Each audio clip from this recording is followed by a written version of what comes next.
Whoa, so cold. I stepped up something. I knew that. The water is pulling all the warmth right out of us.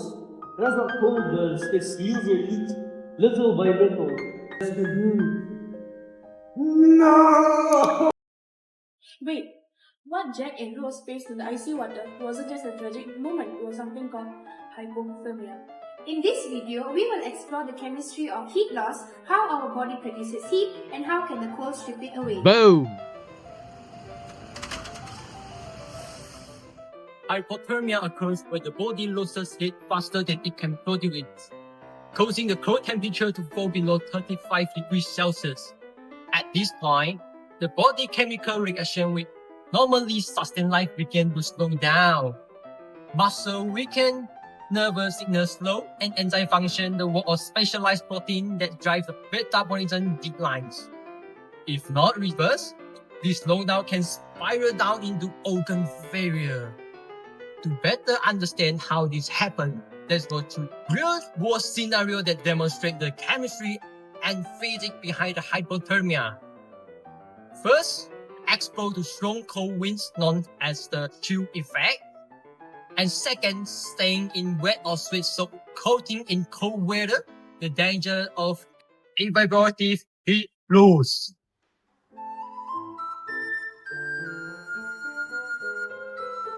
Imagine you're hiking in the mountains. The air is cool, maybe around 5 degrees Celsius, but still manageable. Then, a strong wind starts to blow. Within minutes, you begin to shiver uncontrollably. Why does it feel so much colder when it's windy? Normally, your body is surrounded by a thin layer of warm air right next to your skin. This layer acts like an invisible thermal blanket keeping you warm. It's heated by the energy your body releases through metabolic reaction. One key reaction that releases heat is the breakdown of ATP, the body's energy molecule. When ATP reacts with water, it forms ADP, phosphate and energy, which helps to maintain your body temperature at about 37 degrees Celsius. But when the wind blows, it strips away that warm air layer. This increases convective heat loss, which is the movement of heat from your body into the cold air around you. Now heat loss becomes greater than the heat your body can produce. To fight back, your body begins to shiver. Rapid muscle contractions break down more ATP and oxidize more glucose, producing extra heat. For a while, this helps you to stay warm. However, as your tissues cool, the enzymes controlling these reactions begin to slow down. Even with shivering, heat production can't keep up with the heat you are losing. Once your core temperature starts to fall, metabolism slows down even further.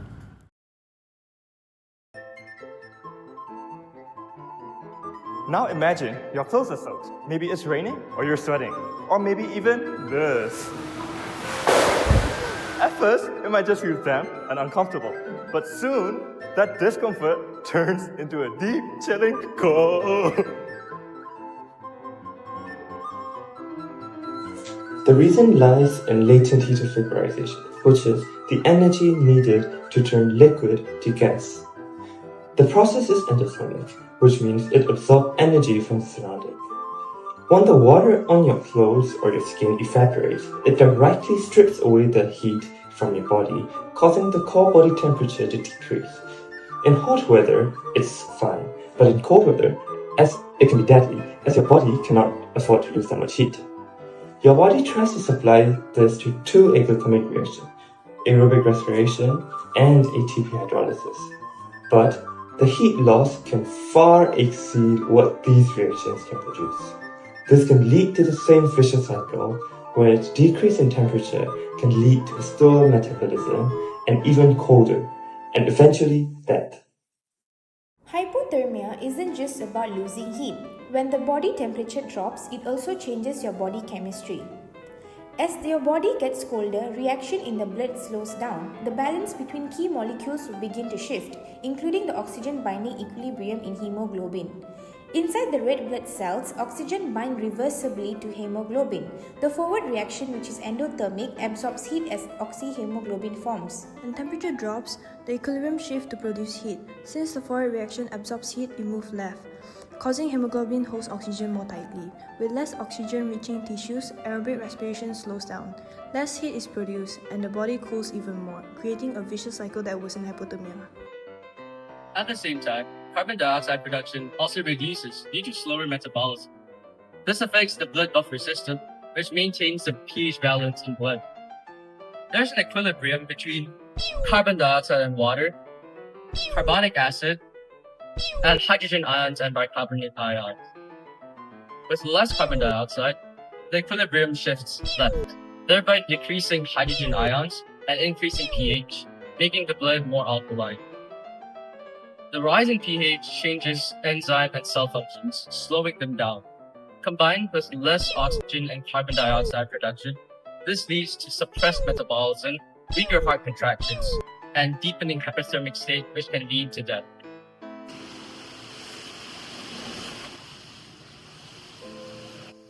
So, what began as something simple, being too wet or too cold, can lead to a cascade of chemical and physical reactions. As your body cools, metabolic reactions slow down and blood chemistry shifts against you. So hypothermia isn't just a loss of warmth, it's a battle between endothermic processes stealing heat and exothermic ones trying to keep you alive.